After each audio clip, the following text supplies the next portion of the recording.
This is the time of year when most people start to think about, how do I make next year better?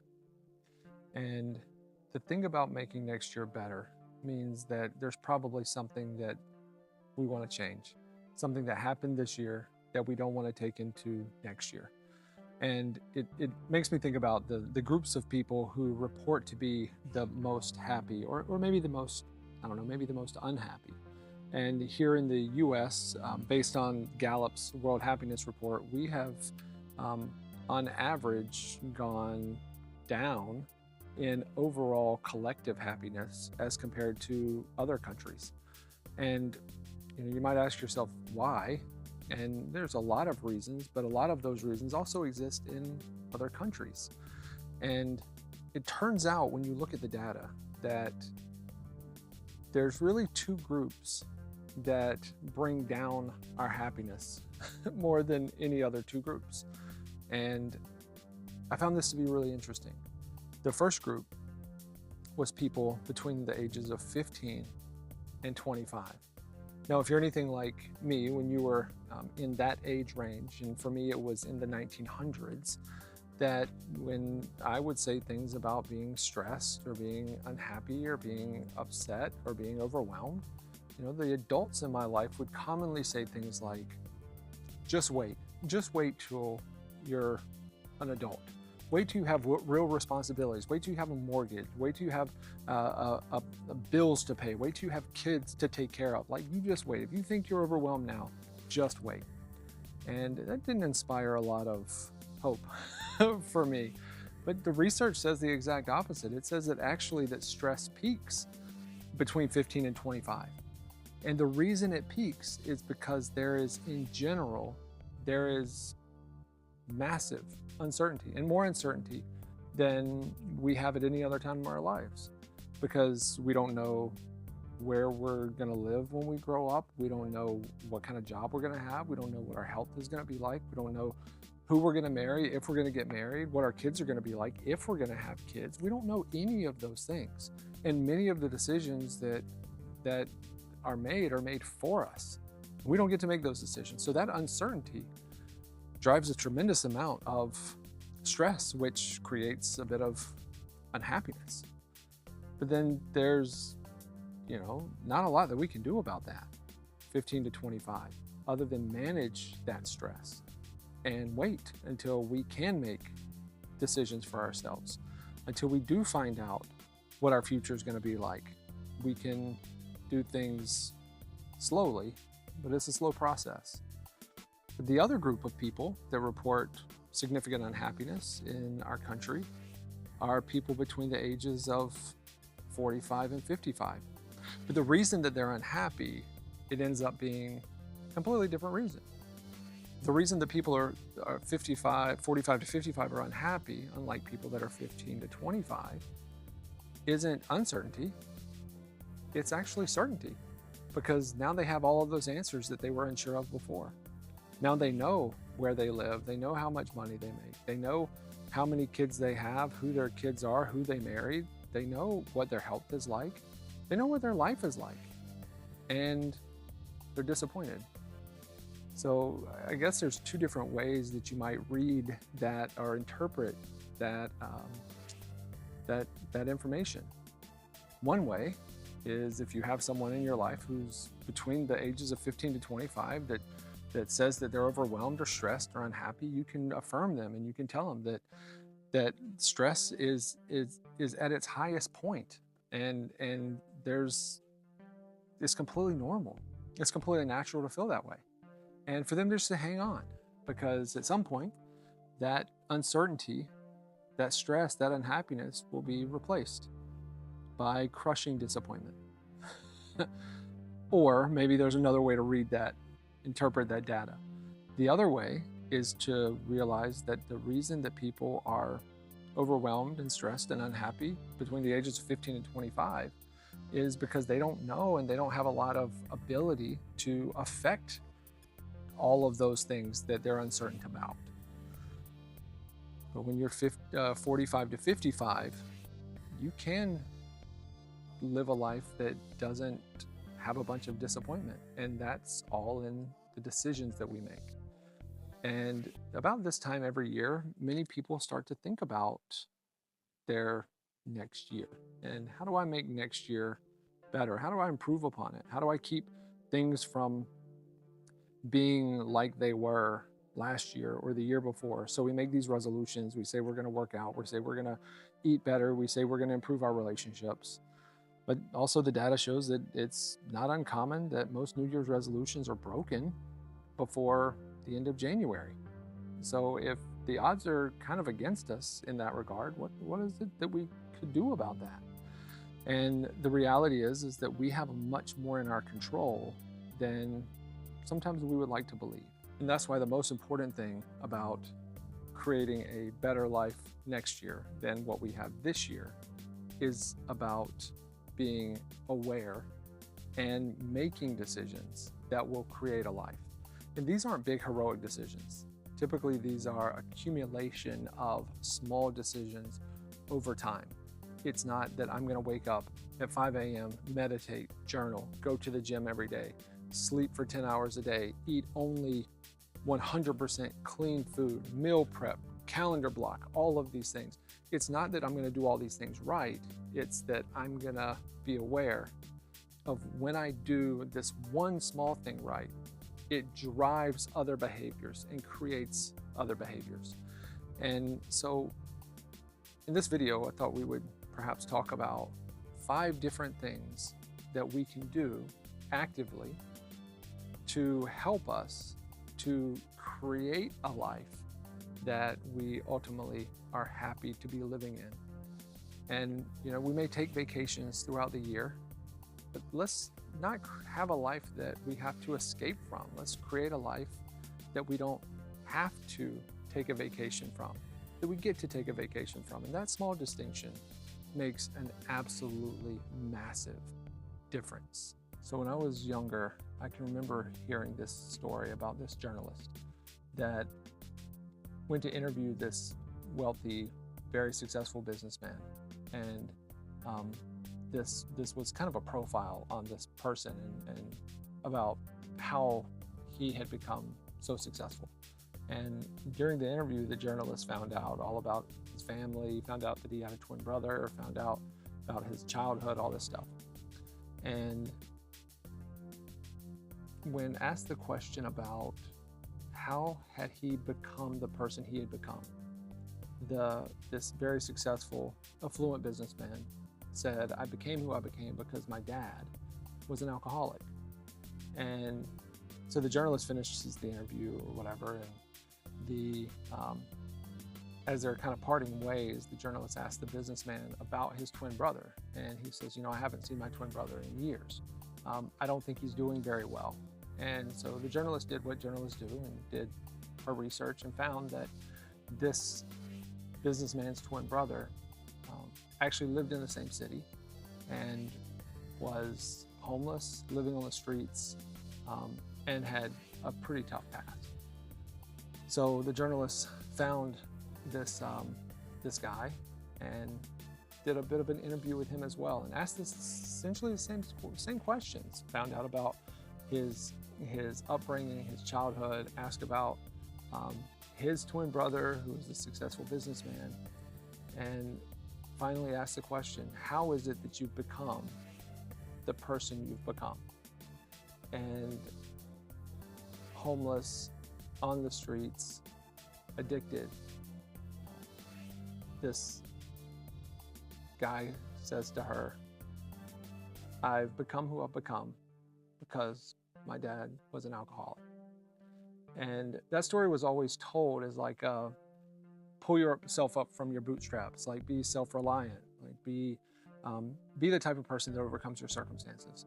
But I can remember when I used to hear that story, I couldn't help but think that at least one person knows why they're unhappy. Maybe I'm just making an assumption that the businessman was unhappy. Maybe he wasn't. But the reality is just because you're sitting in a high-rise somewhere or you live in a nice house, that you're somehow happier than someone who's not. And the reality I think is you can be just as miserable on the streets as you can in a mansion. And our choices, just because we have some form of, from the outside looking in, we have success, doesn't mean that we have success. It just means that we look successful. But whether you're sleeping in a mansion or sleeping on the streets, success isn't about outward appearance. Success is about what happens on the inside of us. So let's start with the first thing that we all have to do in order to make 2026 a dream. The first thing is emotional harmony. And really that all starts with the type of rest and the type of sleep that we get. Because our ability to have willpower, our ability to be aware, our ability to maintain emotional control has everything to do with how much willpower we have and how much rest we've gotten.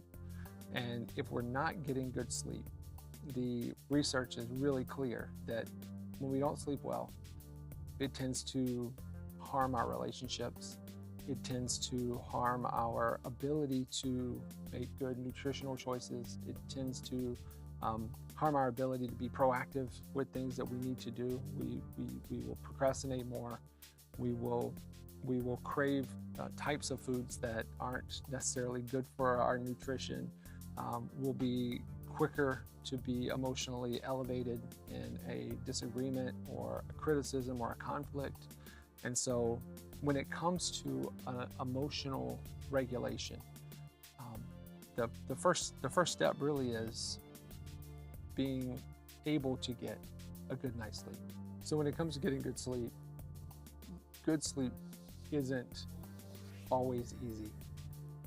If in fact I had someone come in and I was talking to just about a week ago, and they were asking about a family member, a significant other, that wasn't sleeping well and would a new mattress help?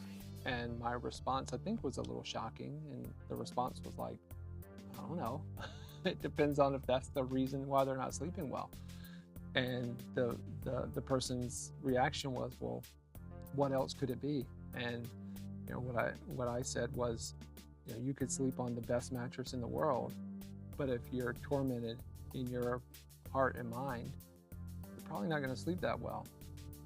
And the reality is, getting good sleep is not necessarily difficult, but it is work. And so here's a few things that if we do these things consistently, it'll give us the best possible chance to get the best possible rest. So the first thing is not having a ton of pent-up energy. So doing something every day to get your body moving, whether it's a walk, whether it's working out, whether it's just standing more than you sit. Those things always help. The other thing is having a consistent time to go to sleep and to wake up. And for some of us, we're in the a busy time in our lives, or our kids are in a busy time of their lives, and we're going all over the place, meeting obligations or expectations of work or parenting or family or aging loved ones. And so it can be difficult. It can be real work to go to bed on time, to get up consistently at the same time. But doing that as often as possible will set our rhythm so that when we do get ready to wind down for bed, our body will know that it's time to go to sleep, and it will allow us to go to sleep. The other thing is having a comfortable room temperature. And you can do this by setting your AC or your heat on a temperature at night, so that there's a change in the temperature of your home. Sometimes that can be a little bit expensive, but there's other things that you can do to make sure, from a temperature standpoint, you're comfortable, like a temperature regulating topper on your bed.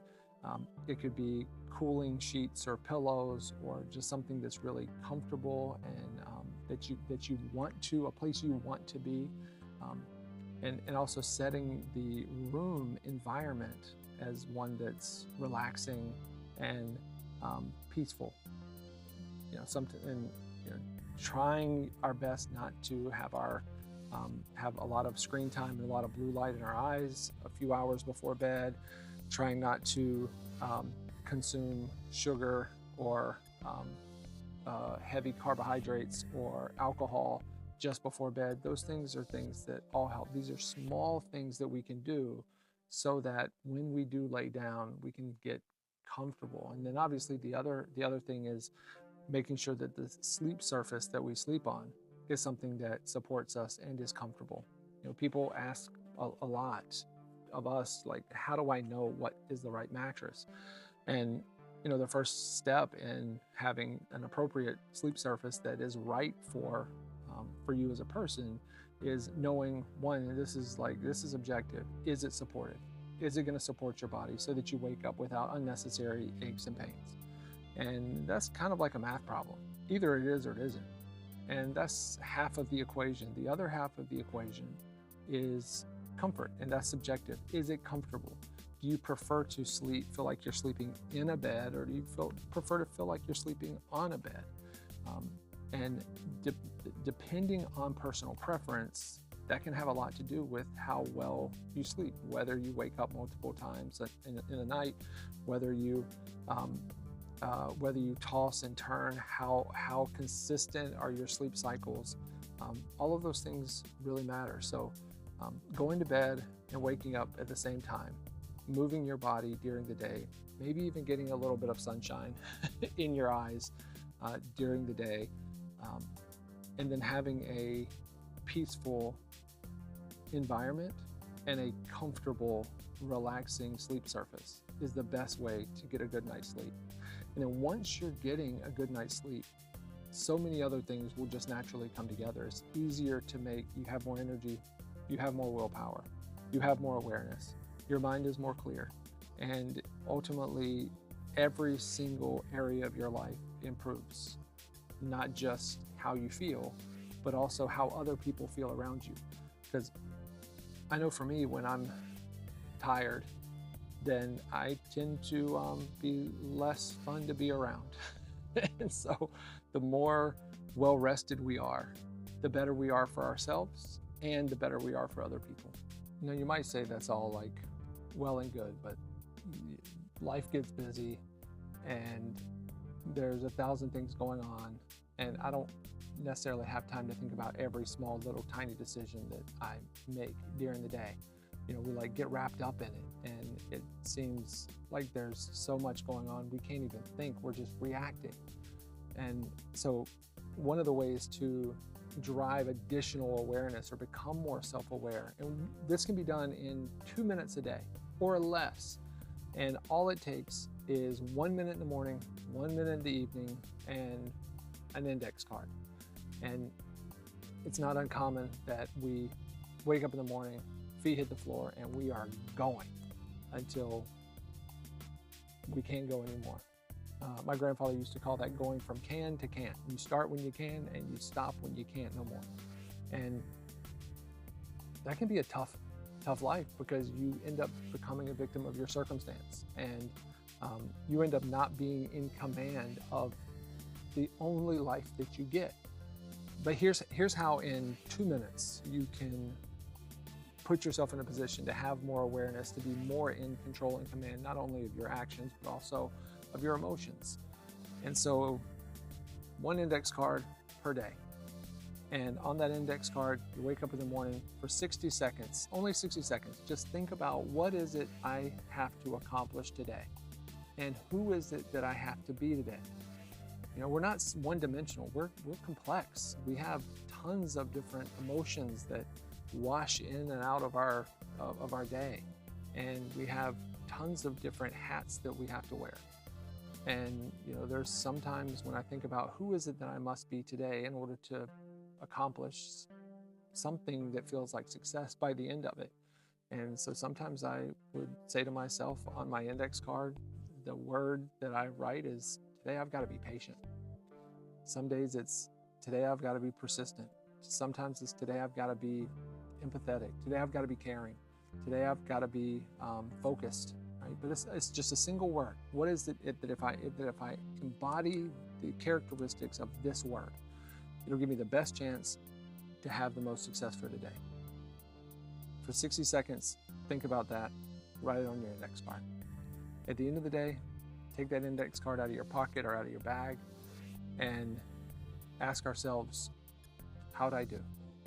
What evidence do I have that I was this? In which areas did I do a good job? In which areas did I forget about it? In which areas can I improve? And this isn't an opportunity for self-loathing or criticism or beating ourselves up. This is an opportunity for awareness. And so we don't dwell on the past. Of course, if there's an apology that needs to be made, we go make the apology. But in general, this is an opportunity for us to be aware of who we were today, what characteristics we earned, and then to improve on them tomorrow. So let's pause really quick for a quick side note. Also consider what would happen if you started talking to yourself the way you would talk to someone that you really loved and cared about. You know, we can tend to be our biggest critics and our most ruthless critics as well. And so sometimes remembering that we do care about our outcomes. We care about our contentment, our fulfillment, our happiness. We care about our relationships. And the best way we can care about other people is to also treat ourselves the way that we would want other people to treat somebody that we love. And so as we're evaluating how we're doing or how we did today, a good rule of thumb is to first think about, if someone that I really loved a lot made this mistake or didn't do this thing well, how would I want to talk to them? How would I encourage them? How would I correct them? How would I help action plan with them? And when we start talking to ourselves the way that we would talk to someone that we really love and we really care about, then the way that we receive it, not just intellectually, but also deeper than that, subconsciously starts to change as well. All right, so we've talked about emotional harmony by making sure that we're well rested, we're sleeping well, our environment is something that's peaceful and inviting. We've talked about inner harmony in the way that we set intentions and drive awareness and speak to ourselves. So let's talk about the next part of that, which is environment and having harmony in our surroundings. So there's a lot of research that's been done around environment design over the course of the last, few decades. And it turns out that many of the decisions that we make on a daily basis are made for us because of our environment. Most of us have heard the term I am, or they are, or that person is a product of their environment. And a lot of that actually is true. Like there's a science to this. There's a reason why that when you go to the grocery store, that there's some items at eye level and there's some items that you have to bend way down to get or that you have to reach way up to get. There's a reason why they put things at certain end caps, or there's a reason why that there's certain things at the checkout line. There's a reason why they put the milk in the back of the store. Because environment oftentimes dictates behavior. But if we know this, then we can also control and plan our environment to make good decisions easy and bad decisions difficult. So as an example, if you want to make it easier to make better nutritional choices, then maybe don't put the cookies in an easy place to get them. Maybe put the more nutritious food in a more easily accessible area and make yourself do some work for the cookies. Or even better, if they're not in the house, then it's really hard to get them. You got to get in a car, you got to drive somewhere. If you want to sleep better, then put your device, if the phone is a difficult thing, put your device in a place that makes it harder to make a choice to end up doom scrolling till 3 a.m. on your phone. If you want to work out in the morning, put your gym clothes by the bed and your shoes by the bed so that the first thing that you see is your gym clothes. Creating an environment is a life hack that is way underrated. You know, if you don't want to be on social media as much on your phone, then make yourself work for it. Put that app, bury it behind the home screen. Don't have it be so easy to push. You know, those small little changes can impact the way we behave.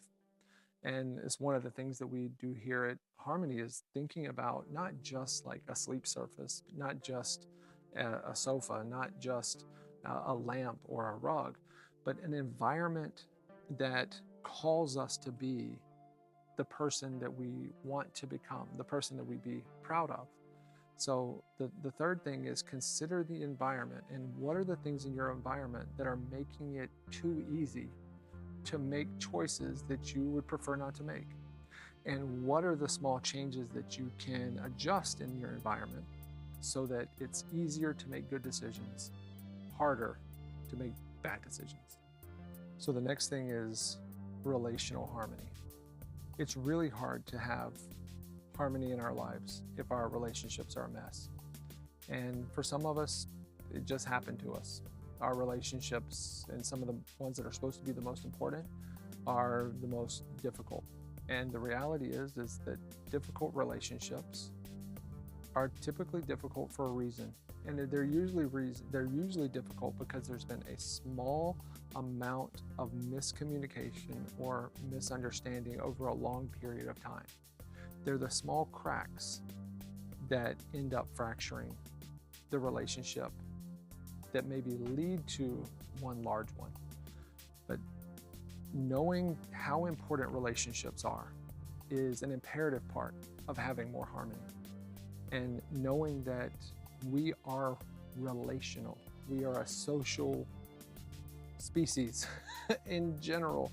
And if we don't maintain positive relationships, you know, there's this quote that says, blood is thicker than water. And I learned this just a couple of years ago, that that's only half the actual original quote. Blood is thicker than water. When it's been said to me in the past, it usually is said in a way that feels more like a threat. And it's usually because I was maybe doing something that someone who was a blood relative of mine didn't like. And so they used that quote to try to like get me in line. And typically it feels more like a manipulative tactic than it does about positive or a healthy relationship. But here's the whole quote, the original. It's not blood is thicker than water. That's not where it starts. Where the quote goes, the blood of the covenant is thicker than the water of birth, which interestingly enough means the exact opposite of what most people intend to mean when they say blood is thicker than water. The blood of the covenant is thicker than the water of birth, which actually means the opposite of blood is thicker than water. And the way I interpret that is aligned values is the most important thing. And sometimes we come across people that we're not related to, but there's a kindred spirit. There's an alignment. There's a character or values alignment. That is family. There's relatives, there's family. And sometimes people can be both. Sometimes people can be one or the other. Sometimes people can be neither. And so that doesn't mean that we hold judgment for other people and where they are. We might just say, gosh, they're just not ready yet. And then there's other times we might just have to accept people for who they are and allow them to be who they are and where they are and just move on. And sometimes we just have to maybe overlook some things. And that's not always easy. But, you know, it's like, would we rather be right and justified, or would we rather be happy? And one thing that's so important about harmony is knowing what is worth spending our emotional equity on and what isn't. And, sometimes it can be difficult to know. And so one thing that I like to use is something called the 2-day rule. So I will let every and anything go as much as I can. But if after 2 days, it's still bugging me, it's still on the back of my mind, it's still kind of coming up in just feels like it's still scratching at me, then that's an indication that I need to have a conversation with the other person, not in an accusatory way or not in a you did this wrong and I can't believe you did this. Oftentimes it is asking for a clarification on intention. Because, it's one thing to say, I can't believe you did this, or you did it on purpose, or I know why you did this. It's a very different thing to say, hey, when you said that thing, or when you did that thing, or when I heard about this, my interpretation of that was this. Is that what you intended? And at least give the other person enough benefit of the doubt to then explain. Because benefit of the doubt is something that really changes relationships. And, no one likes to feel judged. And it doesn't really, we might feel self-righteous when we are judgmental, but it never feels harmonious. And so if we want to be less judgmental, the only antidote that I've found for judgment is curiosity. And so approaching those situations with a bit of curiosity can be revolutionary for our relationships. And knowing just how important they are, considering other people before we consider what we want, without abandoning who we are. And that last part is really, really important. And then aligning ourselves, the blood of the covenant, thicker than the water of birth, aligning ourselves with people that share similar values, aligning ourselves with people that share similar characteristics, being willing to be around, spend time with, and invest in the people that we know give us some sort of fulfillment, and also being aware of the people that we're giving fulfillment to. And then not dwelling on the negative, not dwelling on the difficult or the frustrating parts of our life where we have relationships that are fractured or difficult or tough. But being willing to turn off the TV and have a conversation, prioritizing a date night, prioritizing one-on-one time, having coffee, asking questions about the other person's day, even when we may have had a difficult day ourselves. Because what we give typically gets reciprocated. So if we show genuine interest and genuine concern and genuine curiosity, 9 times out of 10, that comes back to us. And even when it doesn't, it's still worth doing. And, a mantra that I've had for years that I try every day to live up to is, it goes like this. I'm committed to doing the right thing for the right reason, expecting the right result with no attachment to timing. Because it's really easy to do the right thing, but to do it for the wrong reason. It's easy to do the wrong thing and to do it for the right reason. It's easy to do the right thing, do it for the right reason, but then demand that the result happens immediately. It's just not how life works. And so the best chance to get the best outcomes is to do the right thing, do it for the right reason. Have an expectation that you'll get the right result, maybe not the result you wanted, but the right one either way. And know that the timing isn't in our control. Right thing, right reason, right expectation, right timing. And the final thing is to remember that consistency always beats intensity. So just because we have a strong emotion to do something in January doesn't mean that it's going to make an impact. What makes an impact is daily practices, daily awareness, and those are the things that will help us to have more harmony in our lives for 2026. Happy New Year.